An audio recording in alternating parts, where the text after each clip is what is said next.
Hello again, folks. I'm Barry with Barry's 8-track and classic car radio repair, and today's demonstration is going to be actually a continuous of a previous video I did.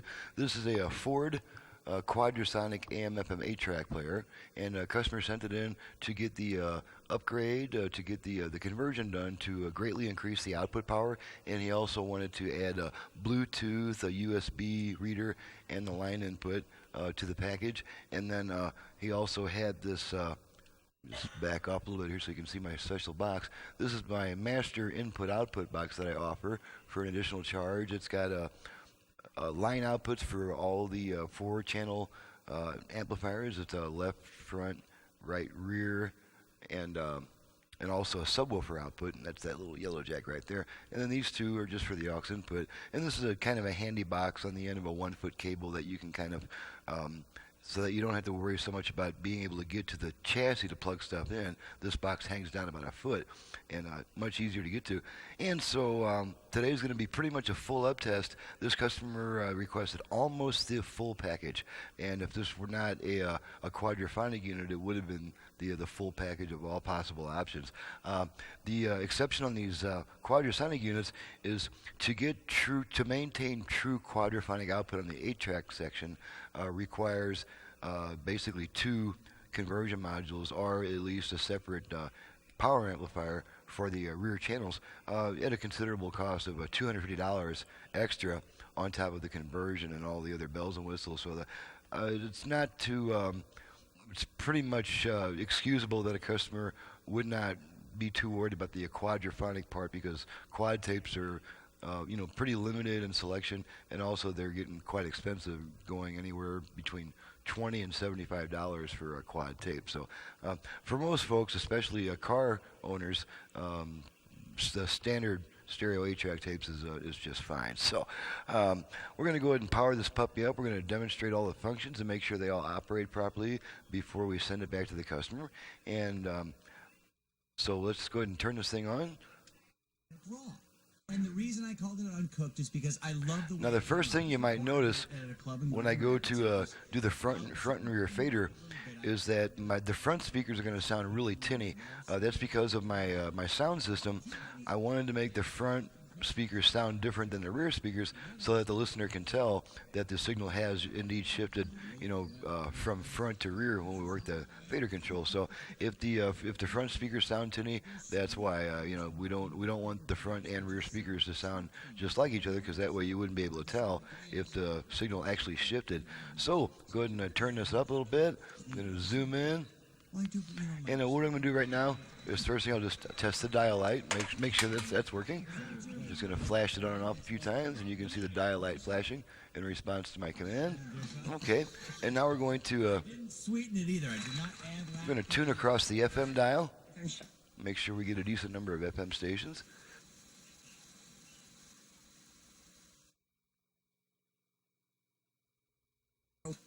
Amnesty International, which is calling for the journalist to be areas. It'll be sunny and much wind. Search for 100.0.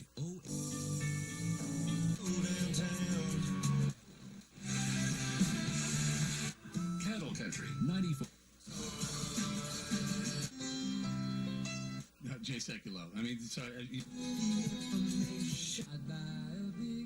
South African officials face possible. Your weather coming later.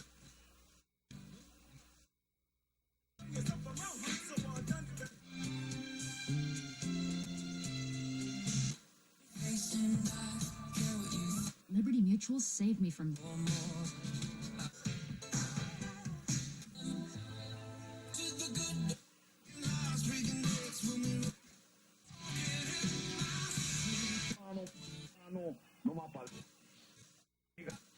Okay, so that's about 26 FM stations, which is pretty good, especially in my small town of Prescott Valley.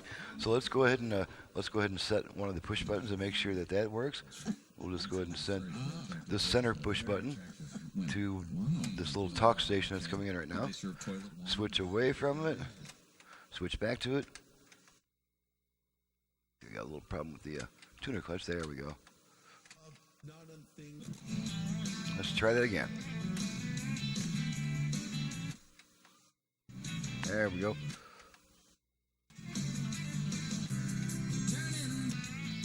Okay, so the preset's working properly, and let's go ahead and switch over to AM real quick.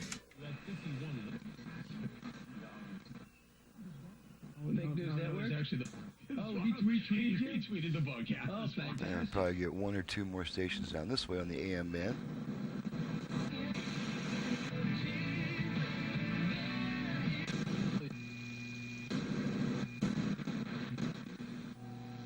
Okay, so pretty typical of AM activity. So we'll go back to FM.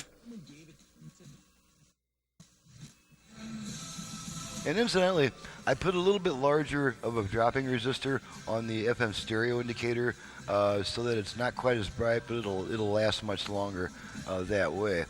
Okay, so we've tested the AM and FM bands. We're going to demonstrate the balance control, and for that we're going to need to switch to our output level meters so we can see what's going on with that. Okay, there's our meters. Okay, we're going to rotate our balance control to the left, to the right, left, right. Okay, and back to center. Now, incidentally, this control was originally the front rear fader control. I have elected to turn that into a left-right balance control, mainly because the customer is probably going to want to adjust the left-right balance more often than the front rear fader for 8-track tapes, which can be pretty unequal in volume between the left and right sides sometimes. So this is just a more convenient means of adjusting the left-right balance. Now, to do the front rear fader, this radio does have a built-in fader, but you have to press the shaft in to turn the fader, and a lot of people don't even know that the fader is there because they don't expect to have to press the knob in to turn it. So, and not to mention the fact that faders are self-destructive by design, and they're going to go out sooner or later. So I try as hard as possible not to use the original fader control. Instead, we use the tone control as a fader, and the way that we activate the front rear fader is by giving this tone control 2 quick turns to the right, and I'm going to demonstrate that right now. First, I'm going to rotate the tone control to the center position, give myself room to rotate it, and here we go. 2 quick turns to the right. We should hear 4 beeps.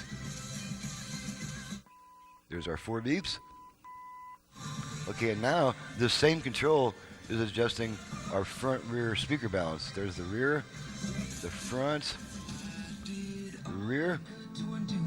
Okay, now I'm going to take my hand off the control, and we'll hear that 1 beep. Lets us know that that function is timed out and that the settings have been saved, and now you can return your tone control to where it sounds best.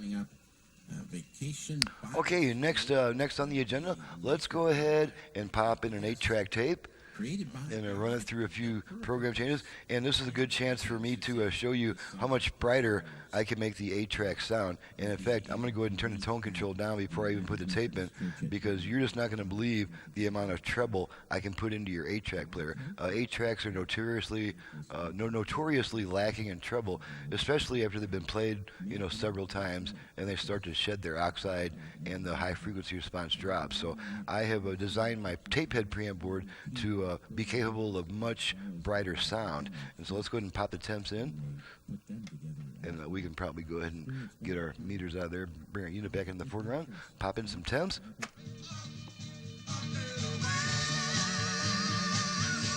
I'm going to switch tracks.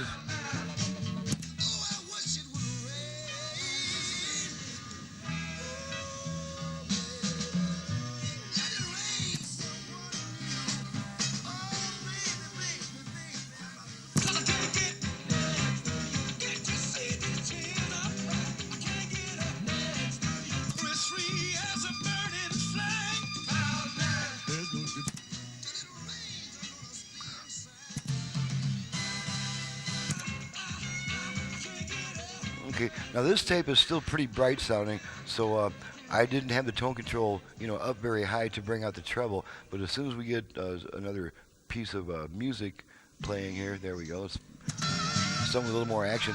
Okay, now I'm going to go ahead and turn the tone control up and show you how much extra treble you've got. So here we go.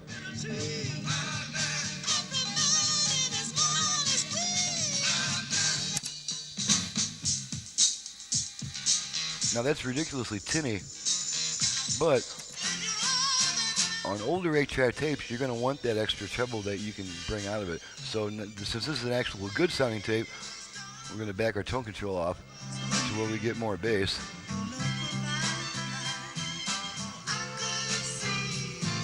Okay, switch tracks a few more times.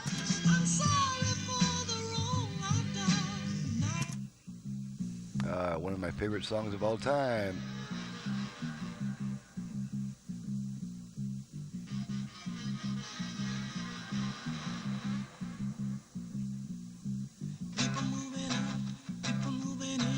Got some good stereo separation there.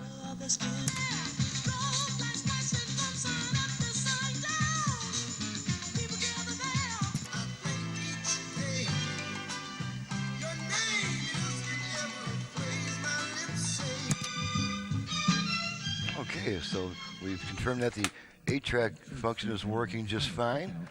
And now let's try a few other things here. Let's go ahead and make sure that our line outputs are working properly. And the line outputs, I've already got the line output jacks from my little external box plugged into my bench system. So we're going to and then it'll be followed up by live.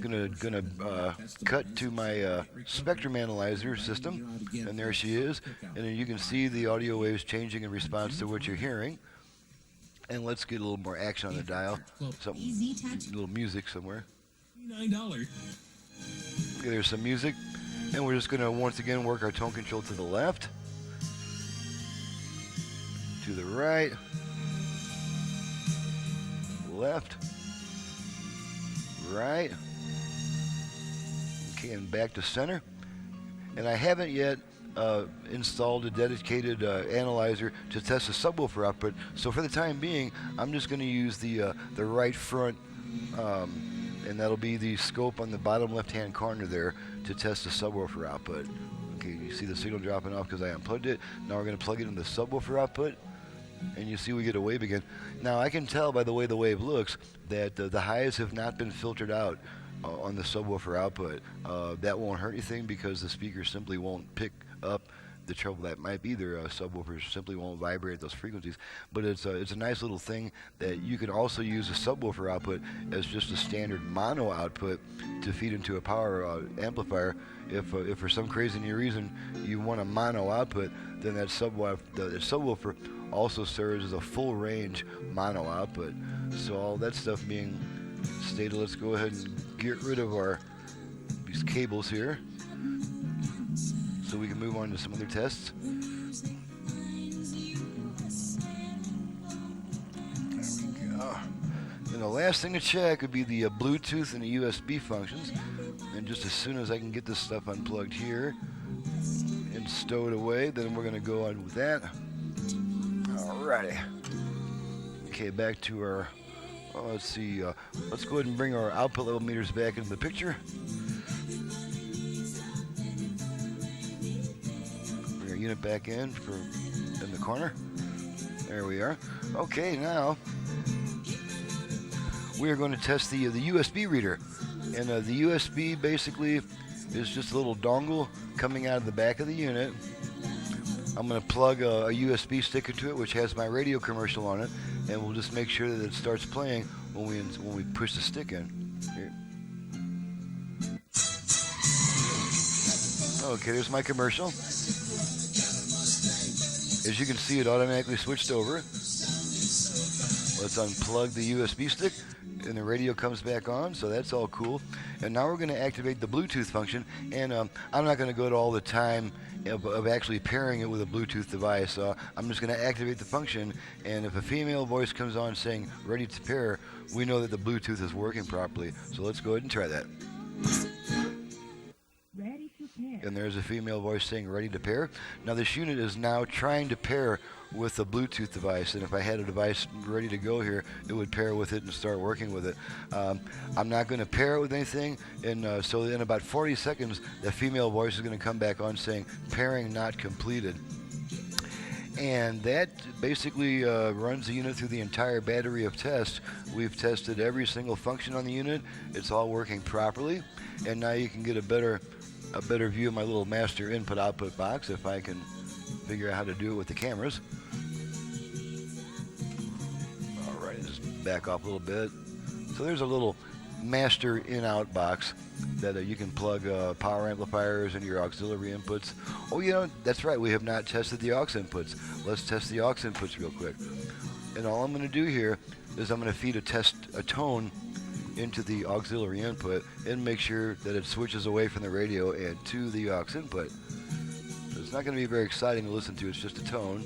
So here we go. Okay, there's our tone coming through the right speaker. The radio has switched over to aux. Okay, and there's our aux to the left speaker. And now there's going to be a 20-second delay before the radio comes back, and that is because of a Vox circuit in the auxiliary circuit, a VOX voice-operated switch. It's designed to hold on to the aux signal a little bit longer than it needs to, and that'll keep the radio from constantly switching back and forth between songs and during quieter music passages. And as you can see, the radio just came back. If you don't like the delay, just turn the unit on and turn it off and then right back on. It cancels out that delay and the radio will come back immediately. So now everything's really been tested to the maximum. Every single function is found to be working just wonderfully. And so we can go ahead and do our paperwork on this customer. This is from Mark in Brighton, Michigan, I believe it is. Thank you, Mark, for your business. Yep, Mark is in Brighton, Michigan, and he's going to be getting his radio back in the next couple of days, and he's just going to be happy as a lark, I'm sure. So, now that we've demonstrated all that and shown off my cool toys and stuff, I will go ahead and close out of here. This is Barry with Barry's 8-Track and Classic Car Radio Repair, a person who never has the right camera switched up. There we are. And you can reach me directly if you have an 8-track player either for home or car use in need of service. You can reach me directly at 928-533-9666. Same applies also if you have a classic car AM radio that you would like to add FM to, a heck of a lot more output power, and the possibilities also of doing a USB, Bluetooth, and a auxiliary input.